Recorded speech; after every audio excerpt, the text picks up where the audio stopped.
देवताओं की आदर्श प्रेम कथा। प्रेम सृष्टि की वो अनमोल कृति है जिससे हर सुख का उदय होता है।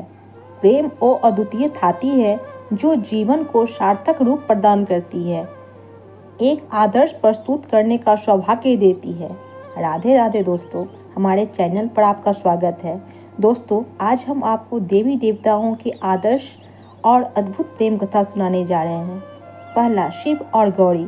शिव गौरी यानी अर्धनारीश्वर, जिन्होंने यह सिद्ध किया कि पति पत्नी दोनों एक आत्मा दो शरीर होते हैं।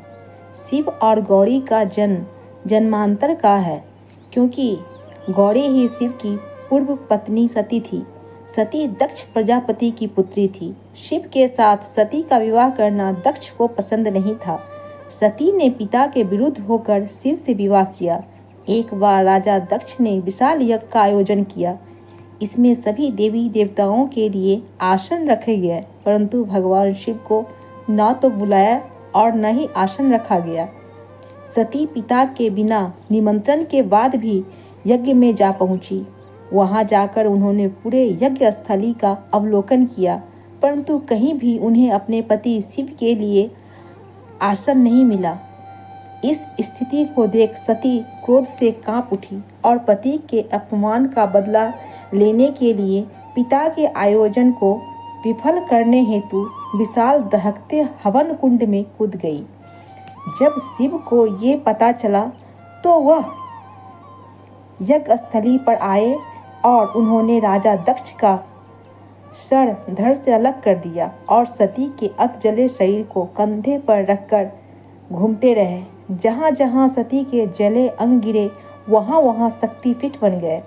यद्यपि सती का शरीर जलकर खत्म हो चुका था, परंतु उनकी आत्मा में अभी भी शिव का ही वास था।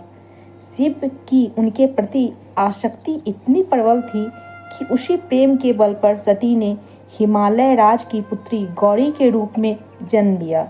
गौरी बचपन से ही शिव की भक्त थी।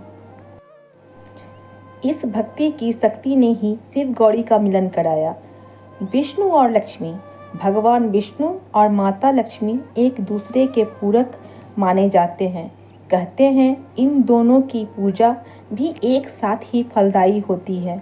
अगर माता लक्ष्मी की पूजा अकेले की जाए तो वो निष्फल रहती है, क्योंकि माता लक्ष्मी तभी भक्त पर प्रसन्न होती है जबकि उनसे पहले उनके पति की अर्थात भगवान विष्णु जी की आराधना की जाए।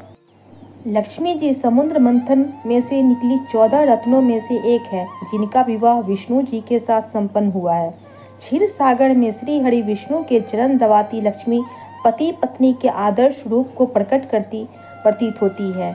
विष्णु जी के प्रत्येक अवतार में लक्ष्मी जी उनकी सहभागिनी बनकर ही अवतार लेती है। राम और सीता। मर्यादा पुरुषोत्तम राम और सीता का प्रेम त्याग और समर्पण से भरा है। ऋषि विश्वामित्र जब राम लक्ष्मण को लेकर मिथिला पहुँचे तो वहाँ सुबह गुरु विश्वामित्र की पूजा के लिए राम वाटिका में पुष्प लेने पहुँचे। उसी वाटिका में सीता भी माता पार्वती की पूजा के लिए पुष्प चुनने आई हुई थी। तभी दोनों ने एक दूसरे को देखा और दोनों के मन में प्रेम का अंकुर फूटा। सीता जी ने माता गौरी से श्री राम के पति रूप में मांगा और स्वयंवर में श्री राम ने धनुष तोड़कर सीता का वरण किया था। राम सीता ने 14 वर्ष के वनवास को हंसते हंसते एक साथ मिलकर पूरा किया, जिस तथ्य से इस बात को बल मिलता है कि सुख दुख धूप छाव आनंद संकट जीवन में जो भी आए उसे पति पत्नी को एक साथ मिलकर ही सहन करना चाहिए, क्योंकि पति पत्नी का सुख दुख साझा होता है। लक्ष्मण और उर्मिला। लक्ष्मण उर्मिला का प्रेम अपने आप में एक अनूठी मिसाल है, यद्यपि इसे इतिहास ने इतना महिमा मंडित नहीं किया है जितना कि किया जाना चाहिए था।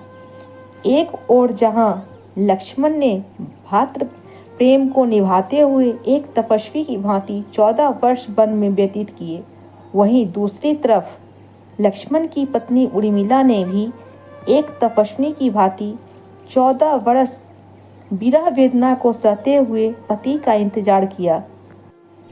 मेघनाथ और सुलोचना।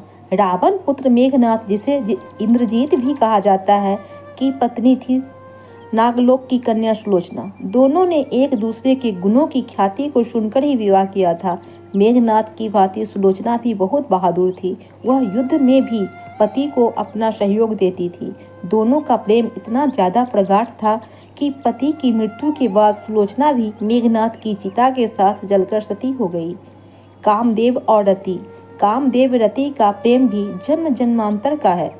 भगवान शिव की तपस्या भंग करने के कारण जब भगवान शिव ने कामदेव को जिंदा भस्म कर दिया तो रति ने पति के प्राणों को शिव से पुनः वापस देने की प्रार्थना की, परंतु जब क्रोधित शिव ने रति की बात नहीं मानी तो रति ने भगवान शिव को प्रसन्न कर अपने पति को जीवित कराने के लिए कठोर जब तक वर्षों तक किया। तब भगवान शिव ने कहा कि मैं कामदेव को तो जीवित नहीं कर सकता, परंतु कामदेव को दोबारा जन्म दे सकता हूँ।